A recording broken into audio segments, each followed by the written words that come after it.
Friends, आज मैं आप लोगों को अनुकरणीय शिक्षण और सिमुलेशन टीचिंग जो है उसके आगे की चीज़ें बताऊंगी। मैंने आपको पहले बता दिया था, इसका अर्थ बताया था और ये क्यों किया जाता है, क्योंकि ये जो हमारे प्यूपिल टीचर होते हैं उनके व्यवहार में संशोधन के लिए किया जाता है। ठीक है, टीचिंग जो है, और इसमें तीन चीज़ें जो हैं, एक प्यूपिल टीचर जो है और ऑब्जर्वर, छात्र, अध्यापक और निरीक्षक जो है इसमें इम्पोर्टेंट होता है। देखो, छात्र जो है, हमारे जो प्यूपिल टीचर होते हैं वही इसमें छात्र बनते हैं, वही इसमें शिक्षक बनते हैं और वही इसमें निरीक्षक बनते हैं। वही स्टूडेंट बनेंगे, वही टीचर बनेंगे और वही निरीक्षक भी बनेंगे, ऑब्जर्वर भी बनेंगे।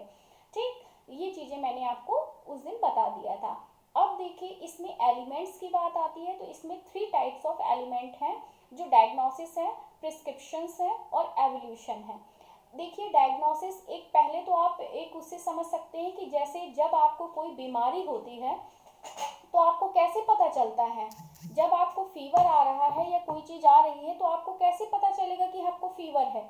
आप डॉक्टर के पास जाते हैं या आप अपने सर पे छूते हैं तो आपको पता चलता है कि आपको फीवर आ रहा है। तो पहचान जो होती है कि आप पहचान गए कि आपको फीवर है, तो वो क्या है, डायग्नोसिस है। उसके बाद आप डॉक्टर के पास गए या फिर आपने पैरासीटामोल अपने आप से ले ली, तो वो क्या है, उसका प्रिस्क्रिप्शन है। उपचार कर रहे हैं आप, क्योंकि आपने पहचान लिया है कि आपको बुखार है, फीवर है, तो आप उसके लिए पैरासीटामोल ले रहे हैं। और फिर उसका एवोल्यूशन करना है कि जो आपने पैरासीटामोल ली है उससे आपका फीवर गया कि नहीं गया, आपको रिलीफ मिला कि नहीं मिला। वही चीज़ सेम आपको यहाँ पे टीचिंग में अप्लाई करनी है कि जब आप जो प्यूपिल टीचर होते हैं वो जब छात्रों को पढ़ा रहे होते हैं, बच्चों को पढ़ा रहे होते हैं, तो वहाँ पे बहुत सारे बच्चे आते हैं, अलग अलग सोसाइटी से आते हैं, अलग अलग परिस्थितियों के बच्चे होते हैं और उनमें इंडिविजुअल डिफरेंसेस होते हैं। तो उनको पहचानने की कि कितनी देर में कौन सा बच्चा सीख रहा है, किस स्किल से सीख रहा है, आपको उस स्किल से उसको समझाना है। यदि आपने किसी बच्चे को एक बार समझाया और उसे कोई परेशानी है लेकिन वो बता नहीं रहा है, तो आपको क्या करना है, उसकी कमजोरियों को पहचानना है, डायग्नोस करना है। उसके बाद आप उसको प्रिस्क्राइब करेंगे। क्या करेंगे, कोई भी ऐसे स्किल्स जिससे आप उसको सिखा सकें, समझा सकें, तो आप क्या करेंगे, उसका प्रिस्क्रिप्शन देंगे, उसको उसका उपचार करेंगे और लास्ट एंड आप उसका एवोल्यूशन करेंगे। जब आपने उसको समझा दिया, वो कर दिया, बाद में आप उससे पूछेंगे कि आपको ये चीज़ समझ में आई। अगर वो आउटपुट अच्छा दे रहा है, रिस्पॉन्स अच्छा दे रहा है, इसका मतलब है कि जो आपने उसकी कमजोरी पहचानी थी, जो आपने उसको प्रिस्क्राइब किया, उपचार दिया, वो बिल्कुल सही है। ठीक, तो ये जो हमारे एलिमेंट्स हैं, ये 3 एलिमेंट्स हैं जो प्यूपिल टीचर के लिए बहुत इंपॉर्टेंट है और शिक्षण के लिए बहुत इंपॉर्टेंट है। उसके बाद हमारे आते हैं सोपान, ये होते हैं हमारे स्टेप्स। देखिए, इसमें क्या है, अनुकरणीय शिक्षण के सोपान हैं, ये सिमुलेशन टीचिंग के स्टेप्स हैं। ये 6 टाइप के हैं। सबसे पहला है भूमिकाओं को निर्धारित करना, मतलब असाइनमेंट्स ऑफ रोल्स।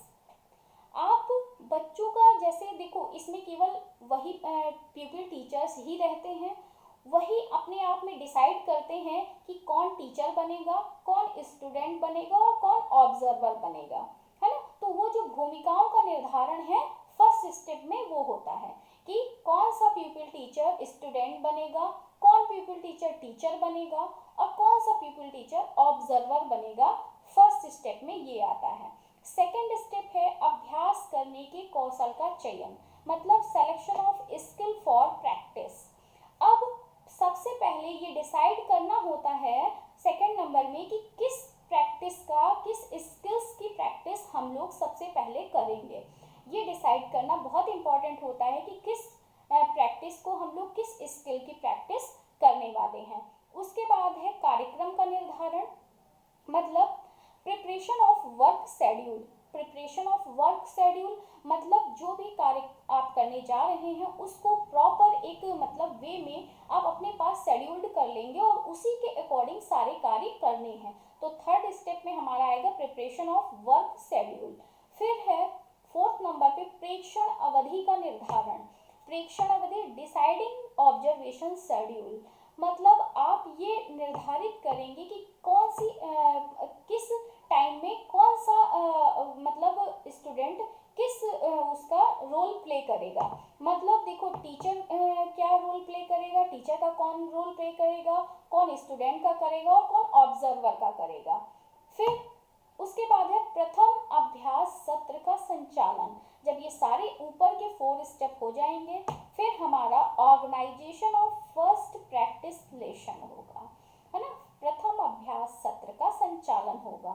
उसके बाद लास्ट में प्रक्रिया बदलने की तैयारी, अल्टरिंग द प्रोसीजर। मतलब इसमें क्या है, देखो लास्ट स्टेप में ये होता है कि हम बताते हैं कि मतलब एक ही स्टूडेंट जो पीपल टीचर होंगे वो बदल बदल के उसमें मतलब ये है कि आप जो टीचर है वो जो टीचर बना हुआ है वो स्टूडेंट बनेगा, जो स्टूडेंट है वो टीचर बनेगा, जो स्टूडेंट है वो ऑब्जर्वर बनेगा। मतलब जितने भी प्यूपिल टीचर होते हैं सभी को सभी भूमिकाओं का निर्वाह करना होता है। जब ये नहीं होता कि केवल एक टीचर ही ऑब्जर्वर बना रहे, एक ही स्टूडेंट बना रहे, एक ही टीचर बना रहे।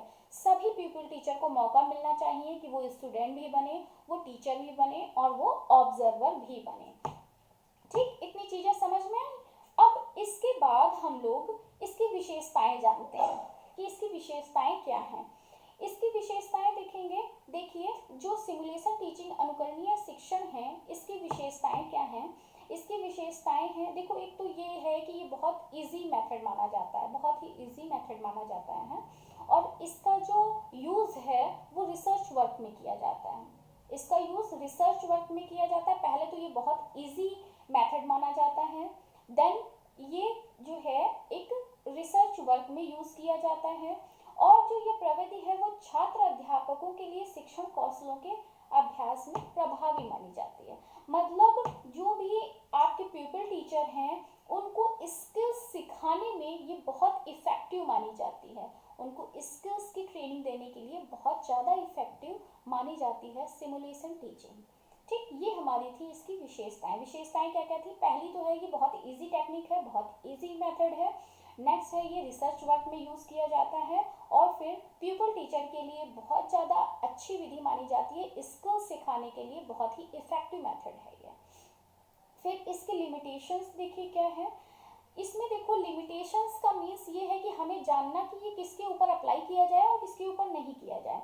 देखो जब बहुत सारे पीपल टीचर्स हैं और अलग अलग सब्जेक्ट्स के हैं तो हम वहाँ पे जब इसको अप्लाई करेंगे तो थोड़ा सा हमें कंफ्यूजन क्रिएट होगा। तो इस विधि इस मेथड का जो यूज है हम एक ही विषय के स्टूडेंट्स के साथ करें, ना कि सभी विषय को एक साथ सम्मिलित करके। और इसमें जो है जो प्यूपिल टीचर होगा, जो शिक्षक होगा, उसको बहुत अधिक तैयारी की, बहुत अधिक प्रिपरेशन की आवश्यकता होती है क्योंकि वो एक स्किल्स की तैयारी करता है तभी उसको परफॉर्म अच्छे से कर पाएगा। और देखो कई बार क्या होता है कि जब फर्स्ट टाइम आप करने जाते हैं, जब आपको फर्स्ट टाइम करना होता है टीचिंग, तो आप बहुत हड़बड़ा जाते हैं, बहुत हेजिटेट होते हैं कि हम कैसे करेंगे, क्या करेंगे, बहुत टफ लगता है आपको और उसमें समझ में नहीं आता कि क्या प्रश्न पूछें, कैसे करें, है ना, स्टूडेंट से कैसे प्रश्न पूछें। तो इन चीज़ों का ध्यान रखना है। और इसमें देखो सबसे बड़ी बात है कि जो प्यूपिल टीचर होता है उसको ध्यान केंद्रित करना होता है, मतलब कंसंट्रेशन के साथ टीचिंग करनी होती है। नहीं तो बस ये क्या हो जाता है, बस एक मजाक बन के रह जाएगा क्योंकि आप करोगे कि हाँ आप करो ये बने, तो उसमें आप कुछ सीख नहीं पाओगे। इसलिए सारी चीज़ों का ध्यान रखते हैं कि जब आप टीचिंग कर रहे हो तो एक सब्जेक्ट के स्टूडेंट के साथ ही सारे लोग सिमुलेशन टीचिंग करें और जो भी शिक्षक है वो अच्छे से उस स्किल की तैयारी करके आए और जो भी है उसमें पहले से एकदम प्रिपेयर रहेगा तभी वो सही से प्रश्न पूछ पाएगा और बिल्कुल कंसंट्रेशन के साथ शिक्षण को करना है।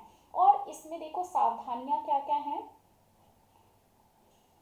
सावधानियां देखो, सावधानियों में ये आप कह सकते हैं कि जैसे जो है पहले तो एक विषय के सारे जितने हैं प्यूपिल टीचर वो एक साथ अभ्यास करें और उसके बाद एक जब भी आप पढ़ाने के लिए जा रहे हैं, टीचिंग करने के लिए जा रहे हैं, तो एक माइक्रो टीचिंग प्लान बना के ले जाएं, मतलब सूक्ष्म पाठ योजना बना के ले जाएं।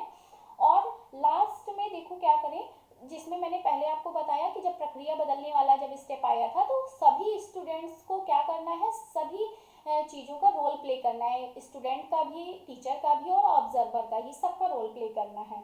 और अंत में जब शिक्षण खत्म होता है, टीचिंग खत्म होती है, तब लास्ट में क्या करना चाहिए, डिस्कशन करना चाहिए, वाद विवाद करना चाहिए, जिससे अगर कोई भी चीज़ व्यवहार में रह जाती है तो उसको वो सुधार कर ले, जो प्यूपिल टीचर है उसमें वो सुधार कर ले। इसलिए लास्ट में टीचर से डिस्कशन करना बहुत आवश्यक है इस टीचिंग में।